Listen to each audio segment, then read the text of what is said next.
Balitang showbiz muna tayo. Ano ba ang latest and hottest ngayon sa showbiz, Jaiho? Hello, magandang afternoon sa inyo, Miss Nina and Sir Jack at sa lahat ng mga kaarangkada. Heto na nga ang latest na umaarangkadang showbiz balita.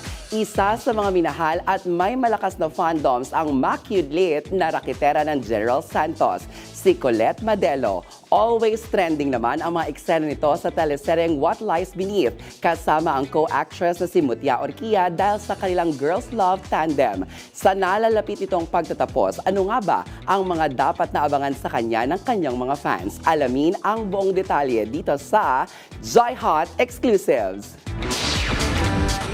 Sa nalalapit na pagtatapos ng teleseryeng What Lies Beneath, ano kaya ang masasabi ni Colette na madami ang natuwa sa naging chemistry nila ng aktres na si Mutia Orquia? May nabuong fanbase at naging viral pa ito. Natutuwa din naman ako kasi maraming natutuwang manonood. Siyempre, first time kong naging katambal si Mutia na sobrang galing.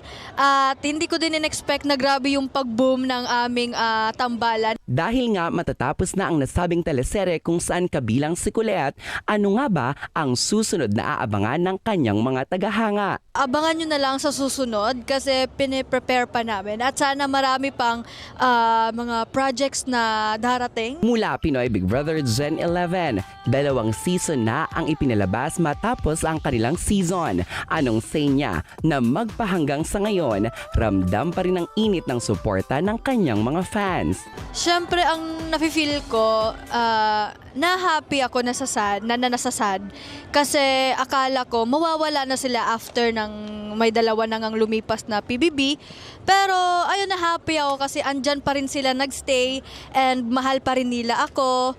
Diretsang tinanong natin si Colette kung ano ang mas gusto niya bilang artista, maging solo ba, love team, or mag-focus sa pagpe-perform. Prefer ko po na solo, tapos acting and dancing and singing. Ayun. Pero kung meron namang love team na ibibigay sa akin, why not? Kamakailan, nagbigay pahayag ang unkabogable phenomenal superstar na si Meme Vice Ganda at nagpaalala sa mga online bashing na tinatanggap ng mga artista.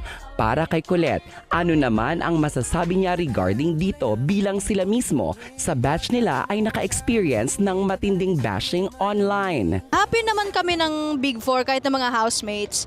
Tsaka hindi nyo naman kailangan na ipagbangga-bangga kami sa isa't isa kasi kung ano yung hindi nyo nakikita sa likod ng camera, yun kami. At yan na muna ang latest sa mundo ng showbiz. Ako nga po ang resident karangkada ninyo pagdating sa mga hottest and exclusive ganap sa mga paborito nyong artista. Ang nag-iisang beshi ng bayan para sa Joy Hot Exclusives. Balik sa inyo, Sir Jack and Miss Nina. Maraming salamat, Jaiho. Happy weekend. Happy weekend.